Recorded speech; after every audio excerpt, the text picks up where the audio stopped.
Previously in AOR.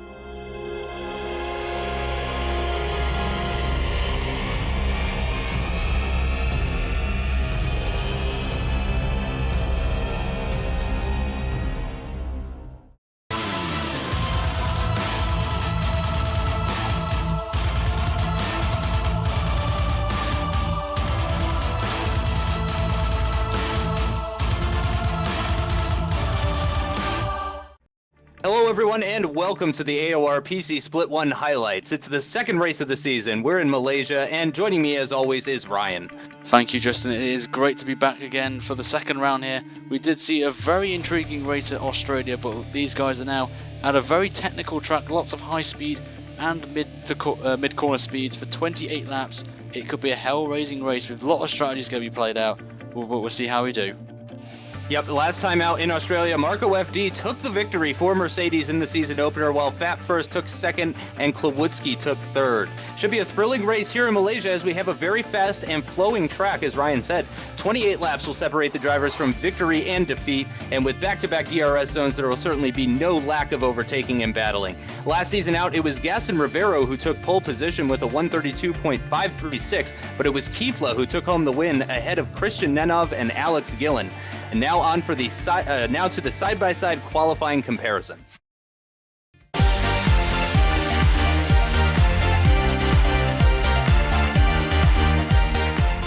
Hello everyone and welcome to the qualifying comparison for round number 2 of the AOR PC Split 1 Championship here in Malaysia.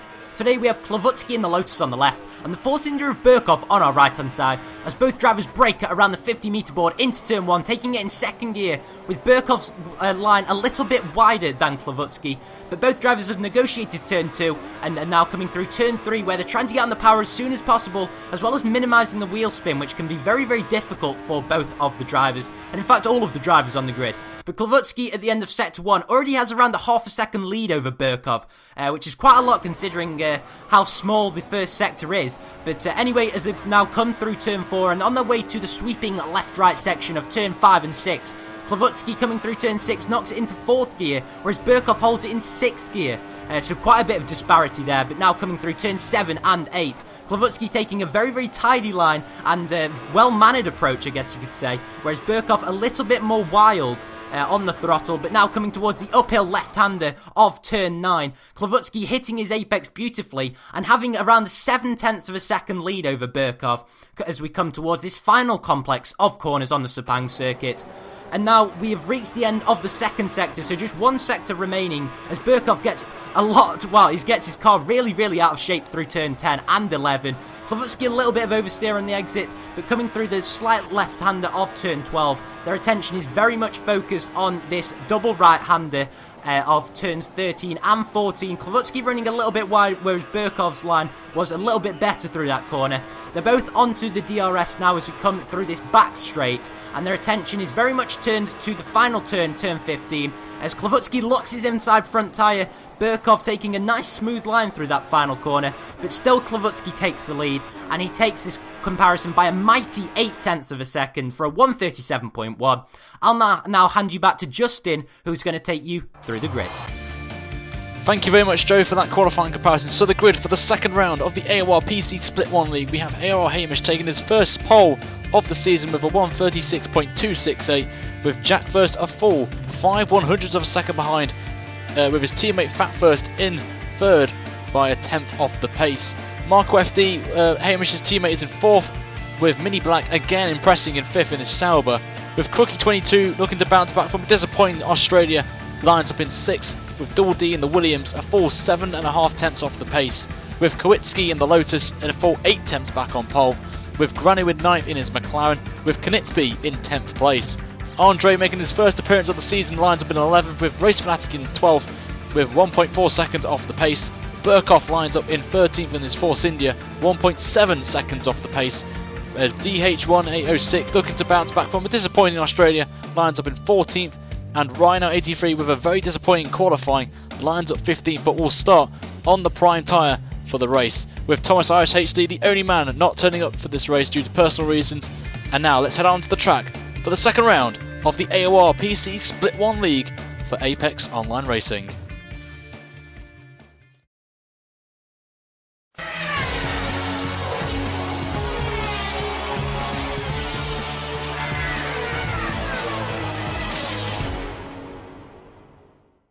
Welcome one and all to the start of the Malaysian Grand Prix. It's another 0% chance of rain race, and Hamish in the Mercedes is sitting on pole with the two Ferraris just behind him. I'm wondering, Ryan, do you think we're going to see a three-wide battle heading into turn one? Well, we could do. We never know in these races, as there's a lot of potential from all these drivers at Kuala Lumpur. Lots of different strategies, so it's going to be quite intriguing to see who comes out on top. And Justin, take us through the start, mate. Yep, it's a lot of different compounds on the grid. We got the lights coming on now. 3 lights, 4 lights, 5 lights. And they're out, and we're on board with Jack first, who is starting from the left side of the grid just behind Hamish, and it looks like Hamish has gotten a nice getaway, though, and he shouldn't really come under any pressure there, as we're on board with Andrei now, trying to have a look at Granu, and just as predicted, for a moment there, it looked like it was going to be a 3-wide battle, as there's a little bit of contact there between the Mercedes of Hamish and Fat First, and wow, Marco just squeezes through at the inside of turn 2, and moves up a position early in the race here, on board now with Double D in the Williams, who is running behind Jack First, who has lost several positions actually already. Jack First really seems to be struggling in these opening stages of the race, as there's a little bit of contact there between himself and the Red Bull of Crookie. On board with Fat First now, and Hamish has gone very wide. He's just going to shoot up the inside and take the lead of this race. Wow, that did not take long. That didn't take long at all, Ryan. No, it didn't indeed, and Jack First, they're the biggest loser out of it all, but he's going to try and come back, as he just gives a bit of a tap there, as he's now side by side with Double D coming into this very difficult hairpin corner, who will have the outside line. Double D going over the curb, so we have a bit of slow on his exit speed, but has not paid off there, and holds the position nicely there. So obviously Jack has come back down the inside again. I was about to say he had a bad start, a really bad start, but 7th place is not where Jack wants to be. He has the pace from the practice sessions we've had this week. His pace and Fat First have been very consistently quick on a race trim, so it'll be interesting to see how those two will work it out. As now Canisbe now in that Sauber is going to go down the inside now with Burkhoff down. It's a drag race now down the back straight. Remember, the DRS is not enabled till lap number 3, so it's now a drag race now between this and lap number 3. So as we're now back on board with Andrei now, he's going to go on the inside of Jack First, and there has been contact, and there's a sidebar glitch there, it looks like. Luckily avoids all the cars coming now, but Andrei has lost out there, and I will probably presume there will be an investigation by the stewards at some point during this race, but we'll have to wait and see what happens. As now Race Fanatic now in 11th place, going on the prime tyres, as there are a few drivers on the prime tyres, I believe. Race Fanatic and Rhino83 are the two main suspects on the prime tyres, and everyone else is on that white compound tyre, which is the medium, or in this case the soft compound tyre. Yep, and the people on the options on the medium tires, they really need to be taking advantage of these prime tire runners right now, because this is when the prime tires are going to be struggling the most, is in the opening stages of the race here. As the race goes on, these options are just going to get more and more worn, and the prime tire is going to become the faster tire as the race progresses. So they really need to try and pounce. Canisbe right here, a perfect example. He is losing touch with Burkhoff ahead, and Burkhoff is on those prime tires. MiniBlack as well here in the Sauber on the prime tires as well. And Jack First all the way down into 8th now. All the way down into 8th. He has dropped many positions now in the opening couple of laps here.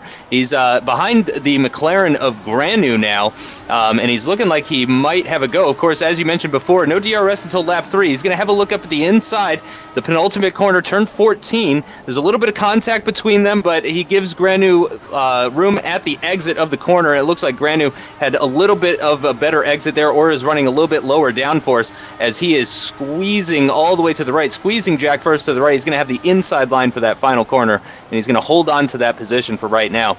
Jack First, of course, not going to get DRS, as that was the second detection point back there at the hairpin, and we are starting lap 3 now. And Canisbe, as we mentioned before, he's going to have a look at Burkhoff. He's got the better tires. This is the time to pounce, and he's got Jack First not too far up the road here, with the other McLaren as well just ahead of him. So, and Canisbe does it at the inside line of turn 2, and he is going to go ahead and push on and see if he can try and catch that Ferrari ahead of him. Yes, he's done a great move there, Canisbe, and he has a good performance last round, I believe, in Australia.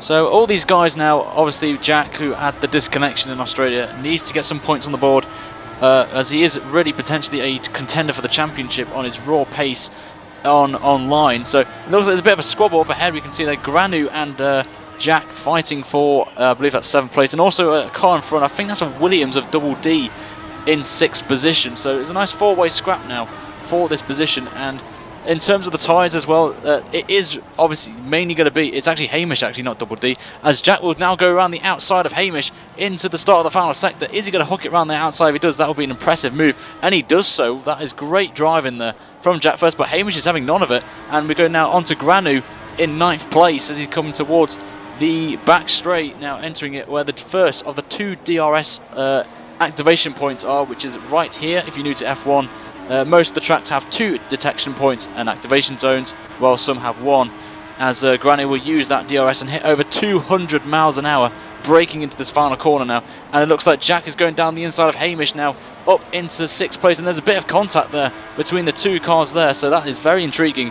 And also, as Fat First sets a 38.5, that Granu is on -1 lap. He is really pushing this fuel stint, but as I said before, as we see Granu holding on to, I think that was Canisbe going past into turn 1. The strategy around here, it is a 2-stop strategy, but it is tempted to do a 1-stop as well. It is a risky strategy, so I'll be very intrigued, Justin, to see if anyone does do that 1-stop strategy. Now, I'm wondering, since you brought it up, with the 2-stop strategy, as Granu clearly getting a lot more grip than he expected going into turn 4 there, as we're going to get a replay of the start here on board with Jack first, who was the one that was struggling. He got a significant amount of wheel spin at the launch there. You can see him immediately coming under attack from Marco FD, and this is the moment where they're just about 3 wide heading into that first corner, very wide corner, which really allows the drivers to go 3 wide, 4 wide even if they thought about it. And look at that, well, fantastic move from Klawutski there. We missed that on the first lap. Klawutski taking several positions at the exit of turn 2 there. Man, that was a fantastic move from the German there in the Lotus, just shooting straight up into the podium positions. Yes, great start there from Klawutski, very good start. And Crookie as well, haven't really mentioned him so far in this race. Had a disappointing start in Australia and has got up to 5th place, so that's a good start for the Red Bull team on there, as we see now from the start from Andrei's perspective in 10th place, as he's on the medium compound tyres, as he's coming down now towards turn 1. And I have to say, it's a really good start by these guys. Obviously, we did have some issues with lag in the last round in Australia. We're on to a new host this week, and we're going to see, and if there's any going to be, as we see there, a bit of a ghost moment there with a phantom hovering car, which is quite frequent on these games on F1, and it goes after a couple of laps, so nothing to worry about. But so far, from what I see here from Andrei's perspective, it's all good, clean start there from everyone, and that's good to see in the AOR. Yeah, absolutely. It's really what we want to see. We want to see some nice, good, clean side-by-side action between these guys, as we're going to get a replay of the start from Double D in the Williams. He got a fantastic launch there, taking a couple positions, shooting up into 5th before turn 1, braking very late and doing well to avoid the Ferrari there of Jack first. But then he gets mugged by Klawutski, and then he gets held up by the Ferrari, and both Klawutski and Crookie just fly by both the Williams of Double D and also the Ferrari there of Jack first. So it seems like Jack first there really held them up, and here we could see some contact. This was at the end of lap 1. That was with Jack first, and I couldn't see the car behind that he was having that contact with, but that looked pretty severe. It was pretty severe. Now we're jumping back on. Now we're on lap 4 with obviously now MiniBlack, who is on the prime tyres, and also just ahead of him is Ryan, also on the prime tyre. As now we see Granu in 8th place, and he's got Canisbe all over the back of him, and Granu just goes a bit wide onto that AstroTurf, but has lost a lot of speed on there, as he's now holding up, I think now, Canisbe, who is, I think, quicker of the 2. But look at this Fanatic all over the back of both of them on those prime tyres, and I think the signs of tyre wear will start to emerge for the people on the medium compound tyres, obviously, as they have to start on the race with the tyres that they set in Q in the qualifying session, the top 10, obviously, and anyone outside the top 10 can pick any tyres they want. That's why we see Race Fanatic and MiniBlack and Ryan on the prime tyres at this stage as well. So Race Fanatic is in a very good position here. He's got a couple of 3 cars in front of him, all on the medium tyres. So once they pit, he can really push now, as we see someone going to the pit lane already, and it is AOR Hamish. So I wonder, is this a risky strategy here from Hamish, or he picked up some damage? We're not too sure, as Double D now sets the fastest lap of 38.5. And as you can see from the tyres there from Canisbe, he's done pretty well to preserve those rear tyres as we see MiniBlack coming in. This is a very intriguing thing. Why is he pitting on the first, now lap 4? I wonder if he's picked up any damage. I'm not too sure at this stage, so he'll be going on, I presume, will be another set of prime tyres, Justin. Yeah, that's a strange one indeed. Only 4 laps on that set of primes. So as you said, I think there's got to be some sort of damage involved. Excuse me. As we see the front wing coming on, so he is going to go ahead and change the front wing, and he's going to get those option tires, the medium compound tires. It's a 6.1 second pit stop, of course, because of that wing change. So it's a very slow stop, but he is going to have clean air.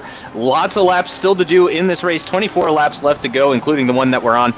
So he's got lots of time. He really needs to just buckle down and just start putting in consistently good laps, and hopefully he can put himself back into a point scoring position. It's not going to be easy for him, but certainly anything is possible with this many laps still remaining. As we're on board with Andrei right now, and he is trying his best to defend from Ryan L83 behind him, and he is all over the back of him. He's just got mirrors full of Red Bull, as Burkov in the other Force India is actually taking off a little bit. He's pulling out.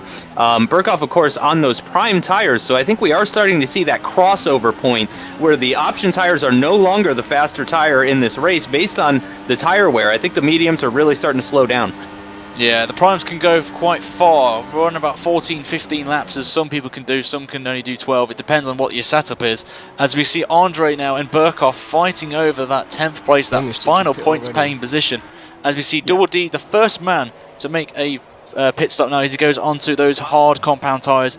As we see Ryan trying to go down the inside of Andrei, but Andrei comes across, and that is legal as he can do one defensive line.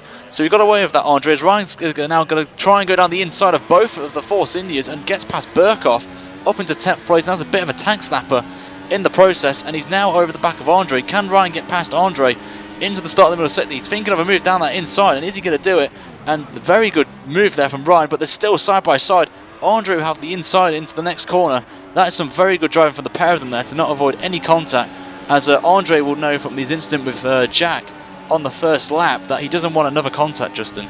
No, not at all. He went down to dead last, so he's doing a fantastic job to be back into the points now and pulling away from Ryan there. He had the inside line for that very long turn 5. Nearly impossible to pass at the outside there, as we're seeing Fat first going into the... Or is this Jack first? It's Jack. This is Jack first. Yep, yeah, you're right. Thank you so much.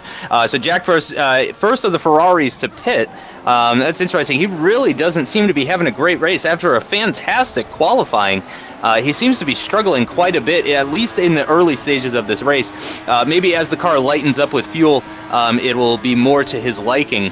We're on board with Ryan now, who is up into 8th place now, and losing touch with Andrei ever so slightly, but not too much. Andrei is on those option tires, so he is going to have the opportunity to catch up to him. And interesting to note, Ryan here has much better fuel than a lot of the other drivers we've seen. He just went down from +1 to optimal, so clearly Ryan being a little bit more strategic when it comes to his fuel usage. He's not just burning everything right at the start, and that's probably going to pay some serious dividends in the end. So I would look for Ryan and any of the other fuel savers out there to be potential threats in the later stages of this race.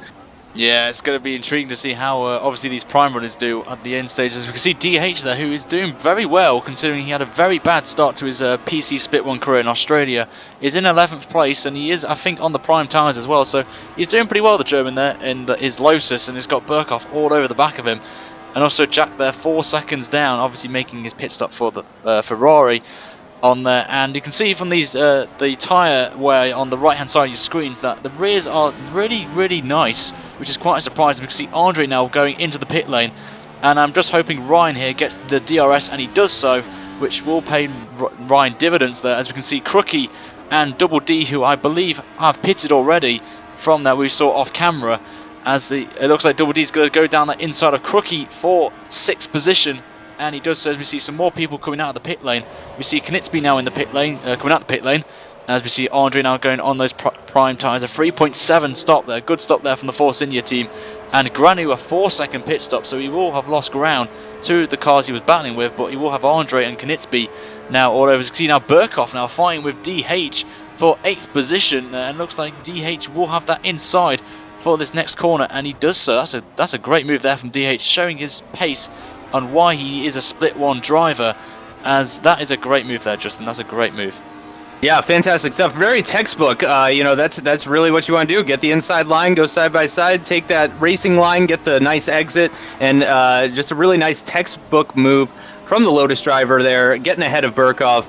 Very important to do that. I'm wondering now if he's going to be able to pull out the gap before the DRS zones. Of course, if Burkov can stay within 1 second for the next handful of corners or so, he's going to get not one, but 2 DRS zones with that lower drag, and that's going to help him significantly. DRS as well, in addition to making the cars go faster, also helps with fuel saving, as you require less fuel to power down the straight. So the people who get DRS and use it effectively are going to be pretty fast in the later stages of the race, particularly. We're on board with Ryan now, coming to the end of lap 9. Going through the final corner, very difficult to get the power down as they're coming out of that hairpin, clearly. Ryan's now 8 laps into his first stint on that prime tire. And you got to imagine that he's probably going to be pitting in the next maybe 2 or 3 laps, by lap 12 at least. Normally, as I said earlier, the primes can go till lap 14, 15 range, so we'll see if Ryan does pen out to the... we see Burkov there losing the back end there.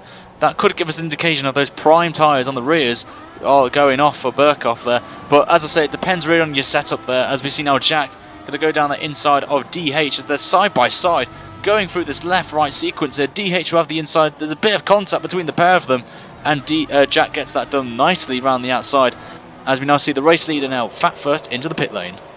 Wow, and a 9-lap stint on his set of mediums there. Just a fantastic run there. And Marco FD, more importantly, is still out there, actually. So Marco still has not gone into the pits to change off of those option tires that he's running on. So he's planning to do 10 laps on that set of option tires, which makes me wonder if he is going for a one-stop strategy, Ryan.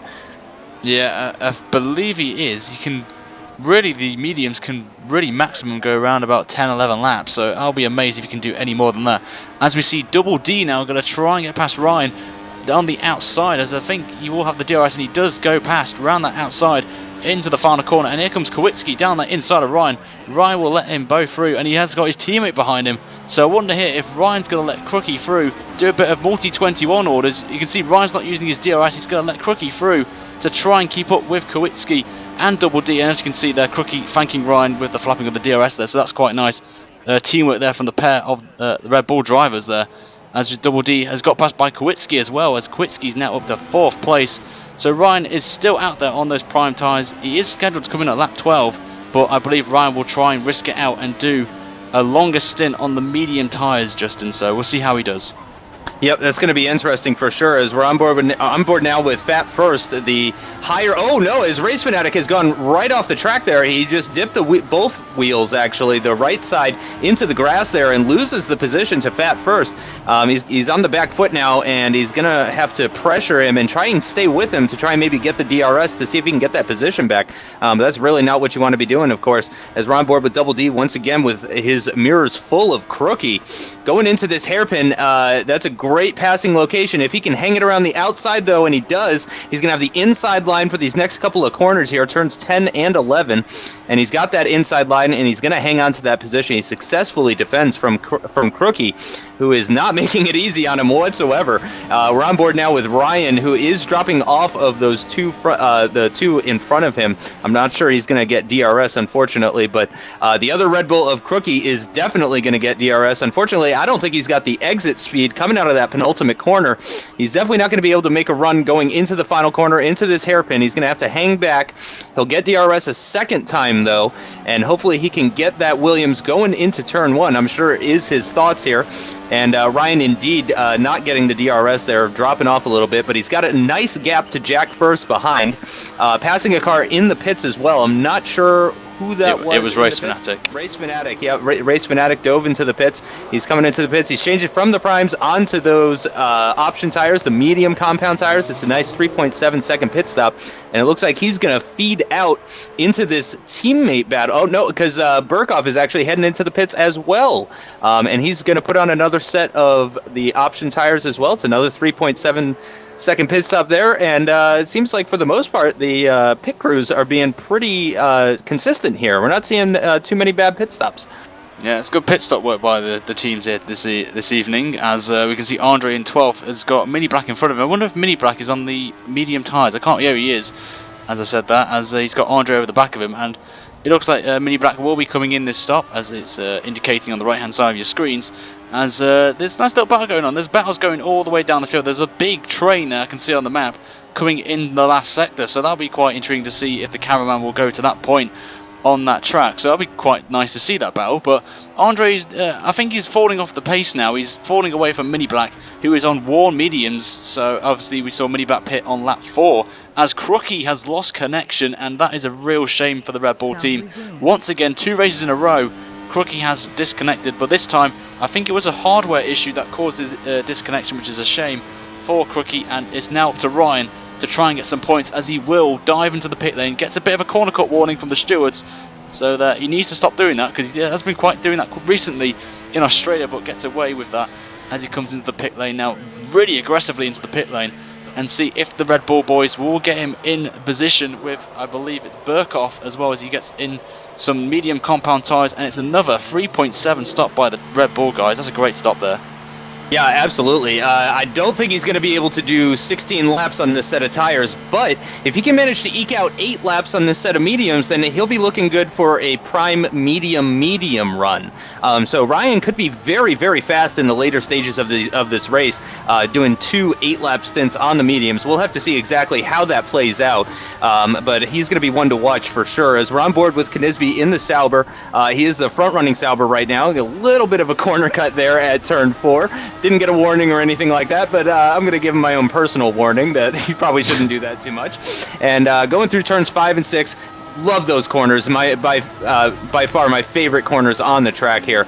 As we're seeing Ryan now having a look at Andrei, who's on those worn prime tires, and look at the grip difference. He just flies by, no problem, no DRS, no curves needed, and just takes that position and up into a points-paying position, crucially now as well.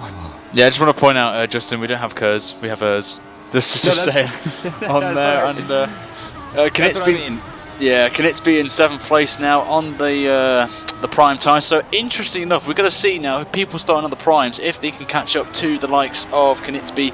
As here's an example, Race Fanatic is all over the back of the Belgium driver in that Sauber, and just look at the grip levels that Race Fanatic has coming out that corner. It's just so good on the mediums. It's the best time really to come out. The track's gripping nicely for these drivers, as he's got to go down the inside onto the back straight, and that is a position gain for the Finnish driver up to 7th place in the Williams. As we see Ryan now going down the inside of MiniBlack. That's a great move there from Ryan up into 9th place, and MiniBlack will now obviously will need to pit, as his tyres will have gone completely, as Canisbe's gone a bit wide out of exit, but will get the DRS down the main straight. Going to be hitting over nearly 200 miles an hour once again, as they're going to be coming into turn 1, as half a second's the gap.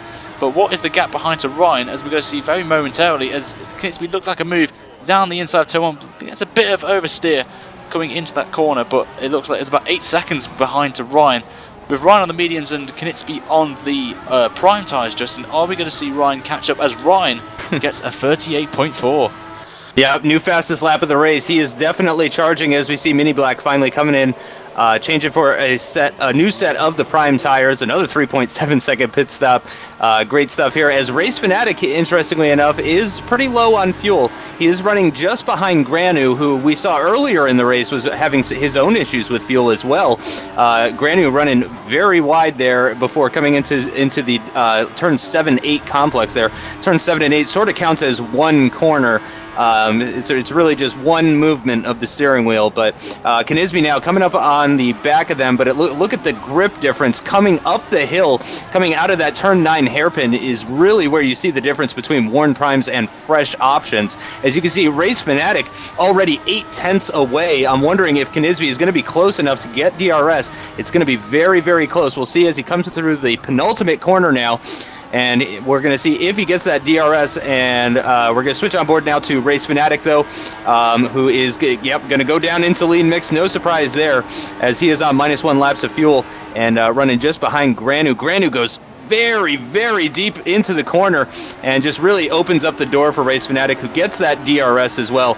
And Granu's not making it easy on him. He's coming straight back at him, forcing Race Fanatic to use a little bit of that rich fuel mix and try and pull away as he dives for the inside line to try and cover off Granu. And that is job done. Moves himself up into 6th place at the moment, but we'll see what happens with all the pit stops. Yeah, it's going to be as Ryan again. Another 10th gain there, a 38.3, so Ryan is on the move and is catching up to this train of cars. So that is good for Race Fanatic to get past both Granu and I can't remember who the guy was behind, so Justin, you may have to help me with this bit on there.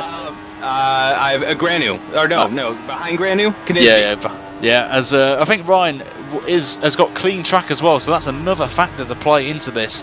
As that was a very tactical move for Race Fanatic to get past both those guys. So, because I think Ryan is another rival contender for this race, as they both started on the primes at the start. But on board with Double D, as he's coming, it looks like he's going to be pitting this lap, and he's got Kowitski in front of him. So as these two are still squabbling for 2nd place, as Marco as well, who I believe has not pitted as well. He's done 1 pit stop in this race, as we're going to get back on board with Double D, as I think this is now a move by Marco in that Mercedes down towards turn 1. As is he going to try and go on the outside? This will be an impressive move by Marco if he gets this absolutely right. He's still with Double D, as Double D has lost it on the back end, and Marco pulls off a brilliant move up into the podium positions there. That's a great move there from Marco FD, who is obviously the winner from the last round in Australia, and will look to bounce another win onto his winning list and continue to extend his lead in the championship, as we're going down to 13th place with MiniBlack in that Sauber, who's doing pretty well. He's not that far away from the points, so he's still got a contention for at least a point as he gets past DH with the DRS, and his next target is Burkhoff, who is quite far away, but we'll have to see if he can hold off from DH, as he will have the DRS and he's doing his defensive line strategy, which obviously we do know in the rules you can do with only 1 move allowed. As now we can see Ryan, look how much he's gained on Canisbe with those very fast laps that we saw a few laps ago. He's all over the back of him, and he's not that far away from the likes of Granu and Race Fanatic, who are on the same strategy as Ryan.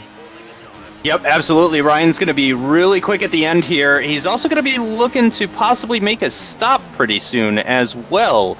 He's using that lean fuel mixture, doing some even more fuel saving. Running behind Canisbe still. He's definitely going to get DRS off of him. He's less than 0.6 behind. And just look at the grip level difference there as they go through that turn 11. Very strange corner there. It's sort of a decreasing radius corner. Here's another decreasing radius corner. Oh no, as Double D is all over the grass at the pit entrance. He seems to be having a whole different set of struggles, unfortunately. He does manage to make it into the pit lane, but that's certainly not the best way to go about that, and he is going to go onto the option tires. He's going to have to do 9 laps on them, but of course the track is going to be more rubbered in now, so it's going to be a little bit easier to eke out that stint on the option tires with that rubber laid down on the track. Yeah, I just want to mention as well, Kowitski was in the pit lane as well, so he is not lost position, as Ryan's going to go down the inside of Canisbe into 4th place now. So Ryan is on the move, as Granu now comes into the pits for his final stop onto those medium compound tyres, the softer of the two in this weekend, as Andrei will come in as well for his final stop onto the medium tyres as well. Let's have a nice... These camera views are very good from F1 2013 brought over to 2014. Another 3.7 stop. We've seen some great pit stops from every single team this race, Justin. Very good to see on there, as Canisbe's all got Kowitski all over the back of him. Yep, and of course, Kowitski just pit recently, so he's on that very fresh rubber. Canisbe's tires are not in the best shape, but they're not in the worst shape either. He still should be able to take somewhat normal braking points and apex speeds and all that kind of good stuff. Kowitski, though, wasting no time. He's going to shoot up the inside of turn 11 and just flies by. That was, I mean, it was like Canisbe was driving a GP2 car or something there. That was absolutely amazing. Yeah, I think Canisbe has to pit now. He's sliding all over the place. This is like another repeat of Australia with the ice skating Olympics event here. This is we don't want to see this from Canisbe. He will lose so much time. As we see Race Fanatic now still on -1 into the pit lane for his final stop, and I believe Ryan is in as well for Red Bull, and I believe Canisbe will be joining the pair of them as that's the gap between Race Fanatic and Ryan at this point, as both will come into the pit lane for their final stops as Ryan comes into his box. And a great camera view there from the front Jackman, and another 3.7 stop there from Red Bull. And what can Williams do? Is it another 3-second one? Another 3.7. Let's see what Canisbe can do. It's a 3.7 again. So good pit stops there from the boys, as Ryan's going to come out, I believe, in 8th place, as I think Granu is going to come through, and there he is. So Ryan has gained time on Granu, and also Race Fanatic. There's 3 cars in front of Ryan, so we could still be in for a grandstand finish between these 4 drivers for, I believe, will be 5th place. Yeah, 5th place. It's going to be really interesting here. Ryan's got the fresher tires out of this group, I do believe. He's certainly got fresher tires than Race Fanatic, or did Race Fanatic come? Yeah, he went in just, but yeah, same lap. So him and Race Fanatic, they have the same sort of strategy. They both stopped at the end of lap 20 for those option tires, so they're going to be in a good position. Granu here, it seems to be falling off of Race Fanatic a little bit. Of course, you're getting lots and lots of dirty air there as we see him run very wide at the exit of turn 8.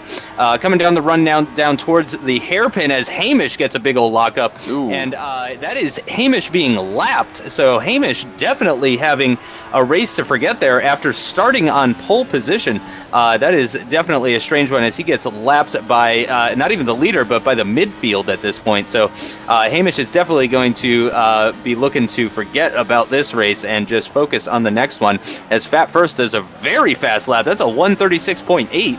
I believe that's about a second and a half faster than the previous best, which was set by Ryan previously. I do believe. Oh no, we've lost connection to several people. Yeah. From what it would seem. Yeah. Wow, DH1806, Double D, Jack First have all lost connection. Possibly some other ones as well. And Burkhoff. Sure.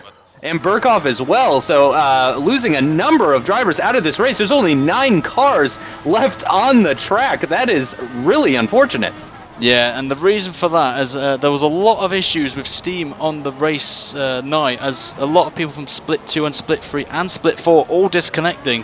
So there was an issue with Steam at the time, which did mass connect a lot of drivers, which has helped a lot of drivers now who didn't really do well in Australia. Like Ryan is in 5th place.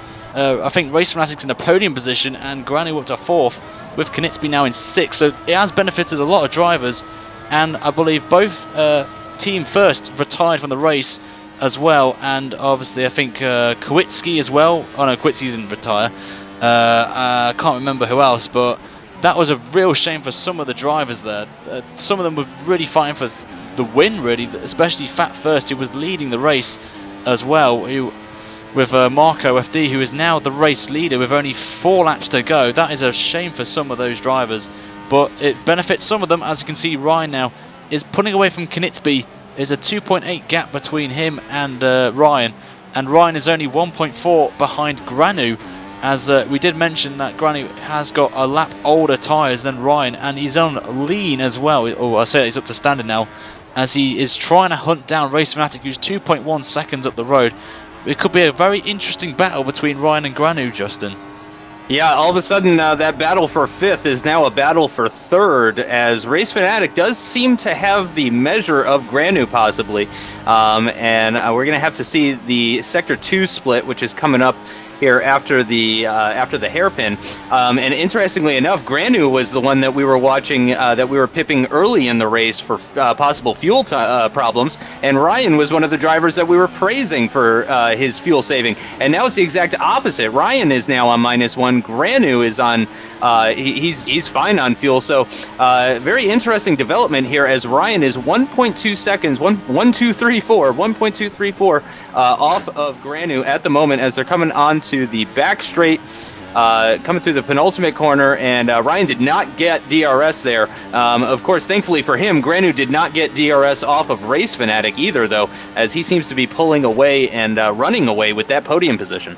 Yeah, look at Granu there, had a bit of a mistake coming out of that last corner, and that will probably hinder his exit speed onto this straight. And what's the gap behind? It is, I think that was 1.2, as we're on board with Race Fanatic, who I believe has done a fantastic job to get a podium at this point.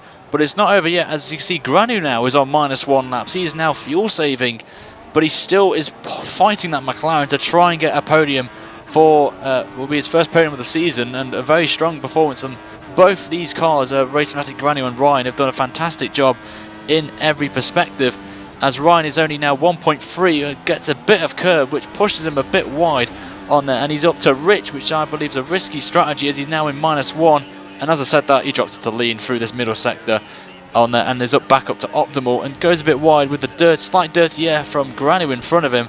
So it is going to be a very intriguing final laps between Granu and Ryan. I don't see Granu catching up to Race Fanatic, who is pulling away slowly at about 3 to 4 tenths a second, 3-4 tenths a second a lap on the pair of these two who are squabbling over for 4th place. And don't forget Canisbe as well. He's 4.1 seconds behind, but if these two make a collision, Justin, Canisbe can make the pounce.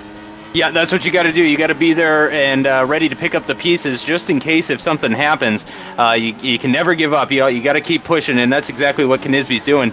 And Ryan has taken a huge chunk out of Granu's lead at this point. We're coming to the end of lap 26 now. We're going to be starting the penultimate lap going into the final corner. Ryan did get DRS there. He was less than a second away from Granu at the DRS detection point. Once again, he gets DRS coming onto the start-finish straight. Granu pulling to the far left, trying to get Ryan out of that slipstream.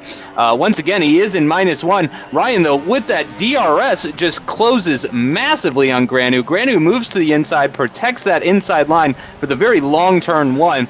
Ryan is going to try the switchback, but there's no grip at the inside of the corner there. Granu staying on that rubbered-in racing line, getting a much better pull away coming out of that turn 2 hairpin as they're coming now down into turn 4. Granu with a little bit of a lockup. Ryan closes in on the back of him, coming now towards the very high speed, turns 5 and 6. Again, really want to stay on that rubbered-in line as both drivers do exactly that. Make the switch to the turn to the right-hand side. Ryan runs a little bit wide, though, in that dirty air, and that's really not what he needs. He's in a good position. I'm wondering if he is in lean, actually, so I'm wondering if Ryan is just kind of holding back on this lap and looking to make the pass in that back straight DRS zone on lap 28. Yeah, as you can see, Race Fanatic has already got his fuel light flashing, so that is very early, so he will have to consider fuel saving. He has got a nice gap of 4 seconds, but we're back on board with Granu, who's only half a second ahead of Ryan, but it doesn't look like half a second there, so I wonder if Ryan has made a mistake coming out of that corner as we come onto the back straight for the penultimate time. Ryan also is flashing, his fuel is flashing, so Ryan has got to think here if he's going to try and gamble and go up to Rich on the last lap and risk running out of fuel. But Ryan, luckily enough though, has got the DRS down the back straight, as both will start the final lap of this Malaysian Grand Prix on PC Split 1 for Apex Online Racing. And Andrei has comfortably got 8th place as Hamish is 1 minute and 51 seconds behind, so a very disastrous race for Hamish, who I believe had an issue with his pads, I believe, from what he explained in the forum. So that's a bit disappointing for Hamish, who had a very strong performance in qualifying and looked like a very strong contender for the win. So that's a very disappointing, as Andrei will start the final lap, his final lap now, and is 1.7 seconds behind MiniBlack. So there could be a battle on the last lap now for Andrei and MiniBlack. If Andrei get a move on here, he needs to push now on this last lap and hits the curb slightly on there, as we can see Marco now is in the last nearly approaching the last sector now for what will be his 2nd consecutive win of the season for the Mercedes driver on there. But back to Andrei, and he's 1.4 still, so I believe it's too little too late, I believe, unless MiniBlack makes a mistake in this middle sector and a few corners in the middle sector to try and get the DRS down the back straight, as Hamish is falling way back even more.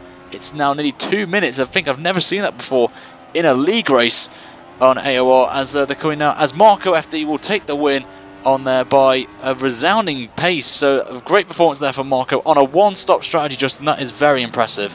Yeah, absolutely. That's fantastic to see. Really love to see the varying pit strategies, and really love to see it work out.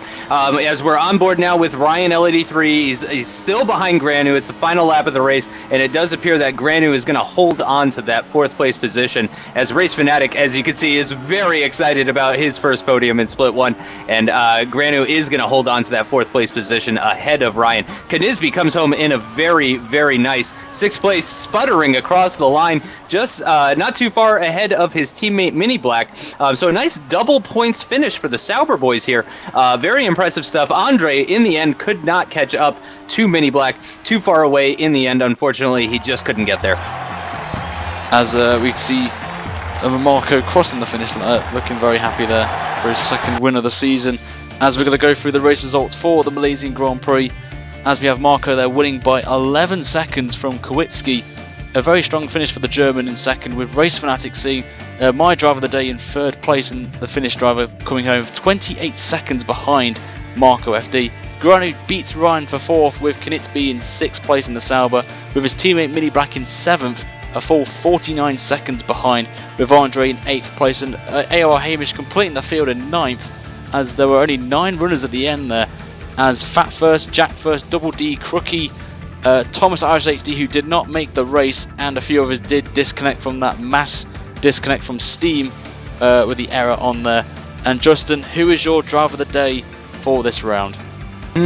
Driver of the day. I mean, I hate to be stereotypical, but I think I got to give it to Marco FD.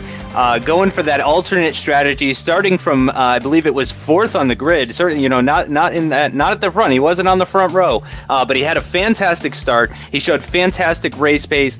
He showed real maturity, taking care of those tires, watching his fuel, as everyone did. I got to give a huge amount of respect to all the drivers actually for managing their fuel extremely well. Aside from Canisbe, who sputtered across, of course, but in the end, that didn't matter for him. He was still only 4 seconds behind the cars ahead of him, so it didn't matter much at all. Everybody did a fantastic job. Yeah, as we're going to look at the Drivers and Constructors Championship. So, Justin, do you want to take us through what the standings are as it is after Malaysia? Certainly. So Marco FD wins his second race in a row. He's got the maximum number of points, 50 points ahead of Kowitski, who takes second place in the championship now with his fantastic finish here in Malaysia. He's up to 33 points now. That's 2 podium finishes that Kowitski has had, back-to-back podium finishes. He seems, and as the points reflected, he is the most consistent driver aside from Marco FD. He's also had some good luck, as other people have had bad luck and whatnot.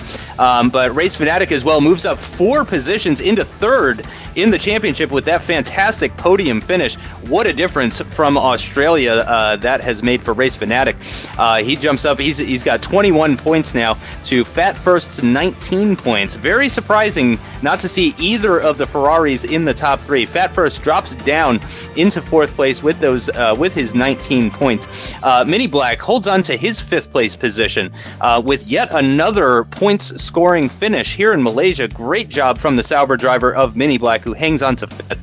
Hamish drops down 2 positions into 6th as a result of his very unfortunate race in Malaysia. He did bring home a couple of points, though, just by staying in the race, even if he was a lap down. But of course, not what he wanted, and he'll be looking to make up some serious ground next race for sure. Granu, another big winner today, moves up 4 positions. He's got 12 points now, ahead of Ryan L83, who's in 8th with 10 points. Tied with Canisbe in the Sauber, but of course Ryan has the better finishing position, so he's higher up in the order. Double D in the Williams, he drops down into 10th place into the 10th place position. He's got 8 points, followed by Andrei Kadranu in 11th with 4. Thomas Irish with 4 as well. Burkov, the lowest of the people that have scored so far, with his single point, while Jack First, DH1806, and Crookie22 still yet to score. Very surprising from all those guys, but especially Jack First. Now in the Constructors Championship, Force India are bringing up the rear with their unfortunate 5 points. They're going to really be looking to turn that around for sure. Red Bull as well, with Crookie's 2 disconnects, really struggling in the Constructors Championship. They've only got 10 points. McLaren just 3 shy of Ferrari, which is very surprising to see. Sauber, with their double points finish here in Malaysia, they got 26 points now, which is fantastic for them. Very excited for that. Williams at the moment, 29 points for them, not too far off of Lotus, but Kowitski is just bringing home all the points for Lotus, bringing their total to 33, second in the Constructors at the moment. But Mercedes, with the double wins from Marco FD there, 64 points. It's going to be tough to try and catch that gap, and they're going to have to do it soon. Yeah, it's great. It's great. It's very difficult. It's going to be a very intriguing season, this, with the Mercedes leading from the pack, and very surprising to see Ferrari down. where they are contenders for the Constructors' Championship for definite, but we'll have to see very soon. We're only 2 races in though, we've got plenty of time to see who will come out on top. But the next round of the championship is under the lights in Bahrain for the Bahrain Grand Prix, and that will be a very interesting battle between the Mercedes and the Ferrari, and we may see a very surprising winner, we don't know yet, from these drivers. One of these drivers may pounce and make a surprise for all of us really to see on there. But that is the end of this round, and it's been a pleasure to commentate this once again, and I want to thank Justin for joining us once again for this round of the season. So thank you very much, Justin, for coming. Oh, it's been my pleasure. I enjoyed it very much. That was another fantastic race from these guys. Really looking forward to the first AOR Bahrain race at night. Next time out, it's going to be fantastic. Yep, as we hope to see you guys very soon for Bahrain. But until then, I hope you guys have a great afternoon, evening and morning, wherever you are. Take care. See you later.